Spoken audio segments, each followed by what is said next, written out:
باللہ من الشیطان اللعین الرجیم بسم اللہ الرحمن الرحیم وبہ نستعین وہو خیر ناصر ومعین اما بعد فقد قال اللہ سبحانہ وتعالی فی محکم کتابہ المجید والفرقانہ الحکیم وقولہ الحق بسم اللہ الرحمن الرحیم انا خلقنا الانسان من نطفۃ امشاج نبتلیہ فجعلناہ سمیعا بصیرا انا ہدیناہ السبیل اما شاکرا و اما کفورا اللہم صلی علی محمد و آل محمد وعجل فرجہم اجمعین۔ معزز ناظرین کرام، آپ کی خدمت میں یہ ویڈیوز کے سلسلے کے ذریعے ہم علم فقہ کے احکامات کو پہنچانے کی کوشش کر رہے ہیں کہ یقیناً پروردگار عالم ہماری اس کوشش کو قبول فرمانے والا ہے۔ تو دعا ہے پروردگار عالم سے کہ پروردگار ہماری اس کوشش کو قبول فرمائے اور ہمارے تمام تر اعمال کو قبول فرمائے۔ ناظرین کرام، مفہوم علم فقہ جو یقیناً بہت زیادہ وسعت رکھتا ہے، اس کو اگر آسانی کی نظر سے دیکھا جائے، آسان بنا کر سمجھنے کی کوشش کی جائے تو فقہ کی حقیقت کسی چیز کو کھولنا یہ اس کو آسان کر کر سمجھنے سے ہے۔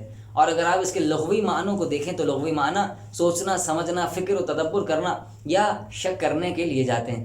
اگر اصطلاحی معنوں میں دیکھیں تو علم فقہ کا معنی وہ قوانین اسلامی یا امور دینی ہے جو شریعت الہیہ کے ذریعے سے ہم تک پہنچی۔ تو ان تمام تر امور کو سمجھنا یقیناً ایک عام آدمی کے لیے مشکل ہے۔ جیسے مفہوم فقہ سمجھنا آپ کے لیے مشکل ہو جائے اور ان الفاظ کے معنی کسی انسان کے لیے سمجھنا مشکل ہو جاتے ہیں، تو وہ قوانین الہی اور وہ فقہ کے جس کے ذریعے سے پروردگار عالم نے اپنے احکامات کو انسانوں تک پہنچایا، وہ ہر عام آدمی کے لیے سمجھنا یقیناً مشکل ہے۔ یہی وجہ ہے کہ پروردگار عالم نے قرآن مجید فرقان حکیم کی سورہ توبہ میں ایک آیت رکھی، اور وہ آیت یہ ہے کہ فلولا نفر من کل فرقۃ منہم طائفۃ لیتفقہوا فی الدین۔ پروردگار عالم نے اعلان ارشاد فرمایا کہ مومنوں کے گروہ میں سے ایک جماعت ایسی نکل آئے کہ جو دین میں فکر کرے۔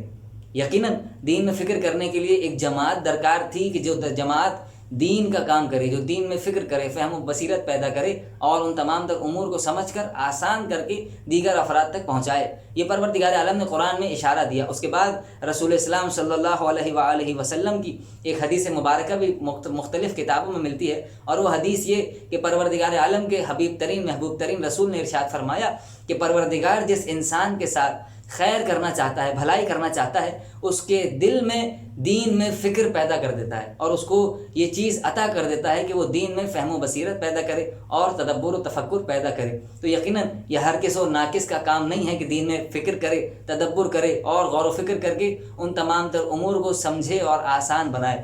یقیناً اس کے لیے ایک گروہ کی ضرورت تھی، اور وہ گروہ کہ جو دین میں فہم و بصیرت پیدا کرتا ہے، تدبر کرتا ہے، شک کرتا ہے اور ادراک کے ذریعے سے تمام تر چیزوں کو سمجھتا ہے، اسے فقیہ کہا جاتا ہے۔ اور فقیہ علم فقہ میں اس بندے کو کہتے ہیں کہ جو ماہر علم فقہ ہو اور صاحب فتویٰ بھی ہو۔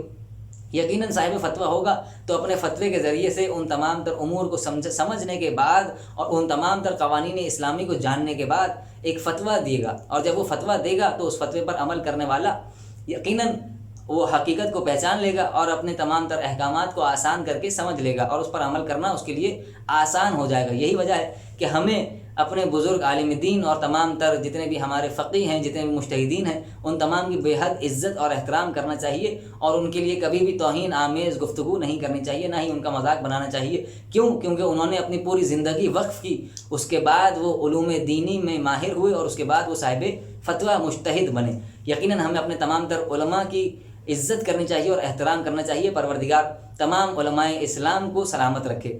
تو عزیزان گرامی، بات چل رہی ہے فقہ پر۔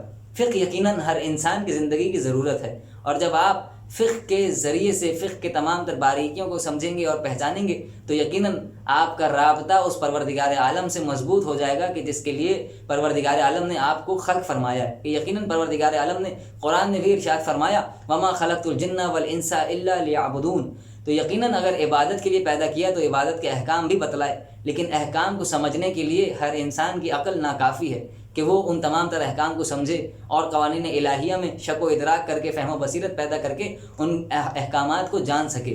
اسی لیے ہمیں علماء کرام اور فقہاء کرام کی ضرورت پڑتی ہے۔ یہی وجہ ہے کہ ہمیں ضرورت اس امر کی ہے کہ ہم علم فقہ کی اہمیت اور اس کی افادیت کو سمجھیں، پہچانیں، جانیں اور اس پر عمل کرنے کی کوشش کریں۔ تو یقیناً علم فقہ ہمیں ان فقہا کے ذریعے ملا کہ جنہوں نے اپنی زندگیوں کو علم فقہ حاصل کرنے اور اس میں فہم و بصیرت اور تدبر و تفکر کرنے میں بسر کر دی۔ تو یقیناً پروردگار عالم سے دعا ہے کہ پروردگار ہمیں تمام تر اعمال میں علم فقہ کے ذریعے سے اپنے اعمال کو درست کرنے کی توفیق عطا فرمائے، صرف علم جاننے کی نہیں بلکہ اس پر عمل کرنے کی بھی توفیق عنایت فرمائے۔ والسلام علیکم ورحمۃ اللہ وبرکاتہ۔ اللہم صلی علی محمد و آل محمد وعجل فرجهم۔